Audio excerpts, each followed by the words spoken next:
Assalamualaikum warahmatullahi wabarakatuh. Semoga semuanya dalam kondisi yang baik dan selalu semangat belajar.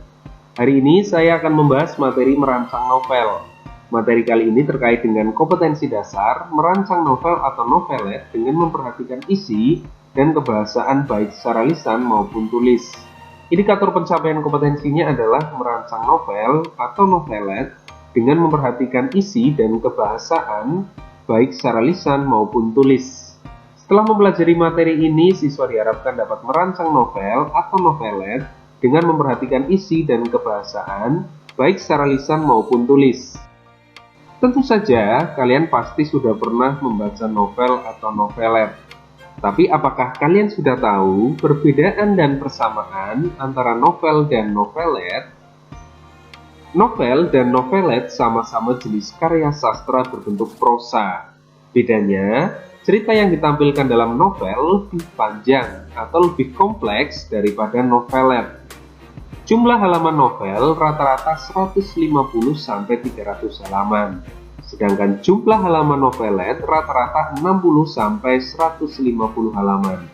Nah, kalau cerita pendek atau cerpen rata-rata jumlahnya 5-10 halaman. Untuk pembelajaran kali ini, kalian akan belajar merancang novel. Rancangan novel ini dibuat supaya kalian lebih mudah dalam menulis novel. Sebelum menulis novel, kita harus tahu terlebih dahulu apa yang akan kita tuliskan. Bagaimana awal cerita, bagaimana konflik, tokoh, latar, dan lain sebagainya. Nah, hal-hal tersebut dapat kita tuangkan dalam rancangan novel yang kita buat. Berikut ini langkah-langkah merancang novel.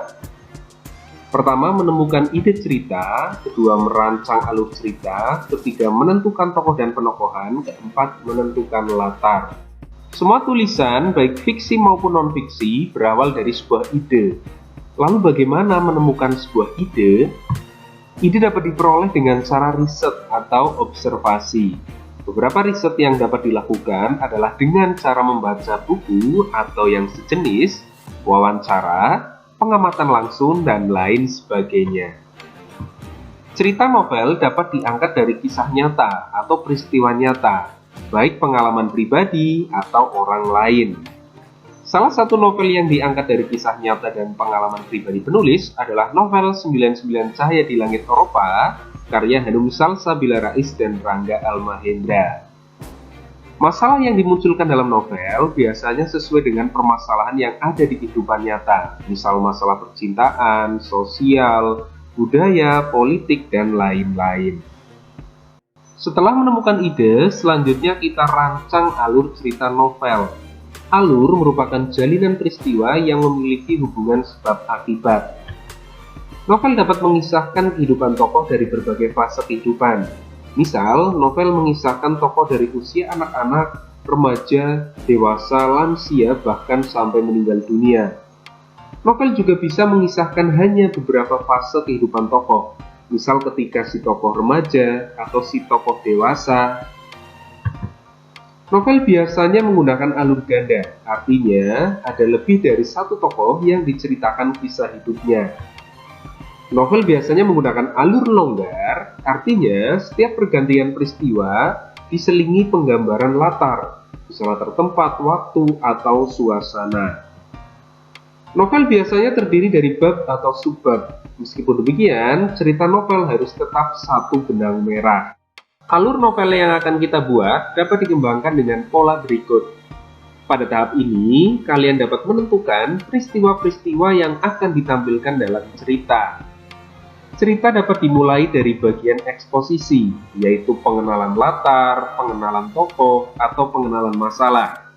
Nah, perlu kalian ketahui bahwa tidak semua tokoh, latar, atau masalah harus dikenalkan semua di awal. Setelah itu komplikasi atau kerumitan, munculkan masalah atau persoalan-persoalan yang menyebabkan konflik. Biasanya masalah dihadapi oleh tokoh utama.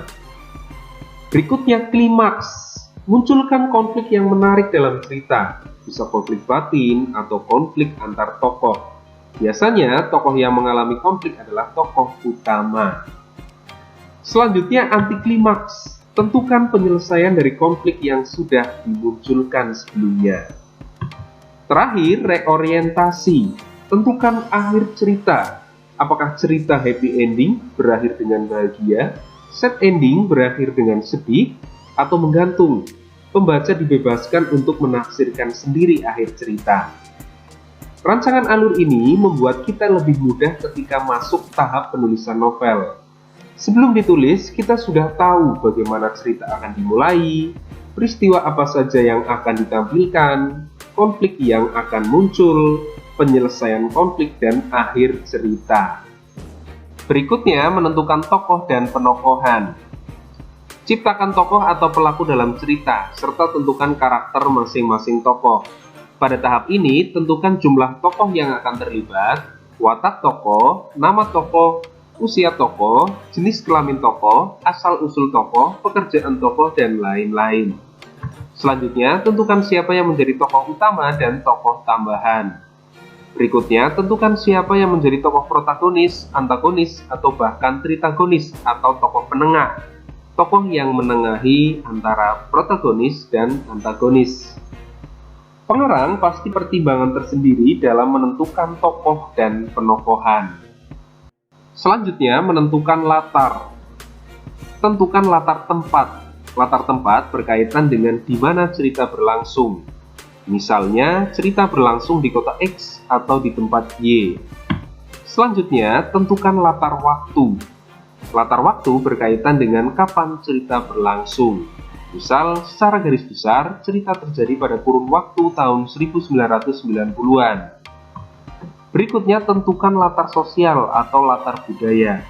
Latar sosial atau latar budaya berkaitan dengan bagaimana kehidupan sosial atau budaya yang ditampilkan dalam cerita atau yang melatar belakangi cerita. Misalnya, cerita yang dibuat berlatar masyarakat pedesaan, perkotaan, atau bisa lebih spesifik. Pengarang juga pasti memiliki pertimbangan tersendiri dalam menentukan latar cerita.